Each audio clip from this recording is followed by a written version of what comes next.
చార్మార్ ఎల్లన్న అనేవాడు సినీ ఇండస్ట్రీని కించపరిచినందుకు సినీ అభిమానులు వాణ్ణి ఏకిపడేశారు. వారి మాటలు ఈ విధంగా ఉన్నాయి. రే ఎల్లన్న, వెధవ అని, హౌలే అని, ఫాల్తూ నా కొడక అని సినీ హీరోలపైన డైరెక్టర్లపైన ఏంట్రా నీ వాగుడు? ఈ ఫాల్ మొత్తతో సమాజానికి నువ్వు ఏం సందేశం ఇస్తున్నావురా? పైపెచ్చు ఏదో సినిమాలో సీన్ నీకు నచ్చలేదని డైరెక్టర్ని తిట్టి సమాజానికి ఏం సందేశం ఇస్తున్నావు అని ఎదురు ప్రశ్నిస్తావా? అవును రోరే, నువ్వున్న ఏరియాని అయ్య జాగీర్దారా? సినీ ఇండస్ట్రీని వెళ్ళిపోమంటున్నావు? ఈ దేశంలో అంబేద్కర్ రాజ్యాంగాన్ని చంపేద్దామనుకుంటున్నారా?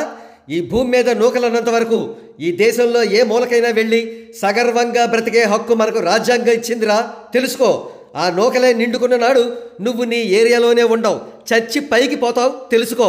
అప్పుడు నీలాంటోడి దరిద్రం తొలగిందని నిన్ను కన్న భూమి కూడా ఆనందపడుతుందిలే. ఎరా, ఎవరో హీరో కష్టపడి మంచి టాలెంట్ చూపించి సాధించుకున్న అవార్డును క్యాన్సిల్ చేయమంటున్నావు? అలా అనే హక్కు నీకెక్కడిదిరా? నోరుంది కదా అని ఇష్టం వచ్చిన వాగుడు వాగేయడమేనా? సినిమా వాళ్ళంటే పగటి వేషగాళ్ళు అంటున్నావు. మరి వారి వల్ల ప్రత్యక్షంగా కొన్ని లక్షల మందికి ఉపాధి దొరుకుతుందని నీకు తెలియక నూతిలో కప్పలా బ్రతుకుతున్నావారా? అంతేకాదు, సినీ ఇండస్ట్రీ ఇచ్చే ఎంటర్టైన్మెంట్ వల్ల కోట్లాది మందికి ఎంతో ఉపశమనం, మనశ్శాంతి కలుగుతున్నాయని నీ పీత మెదడుకు ఎలా తెలుస్తుందిలే? ఏదైనా విపత్తు సంభవించినప్పుడు సినీ ఇండస్ట్రీ కోట్లాది రూపాయల విరాళంతో బాధితులను ఆదుకుంటోంది. అలాగే ఎంతోమంది హీరోలు, టెక్నీషియన్లు సేవా కార్యక్రమాలు చేపడుతున్నారు. రే ఎల్లన్న, నీ బతుక్కి నువ్వెప్పుడైనా నీ జేబులోంచి రూపాయి తీసి పరులకు దానం చేశావా? అవునులే, ఉచితంగా నీతులు చెప్పేవాళ్ళు తమ దాకా వస్తే ఇలాంటి మంచి పనులు ఏం చేస్తారులే.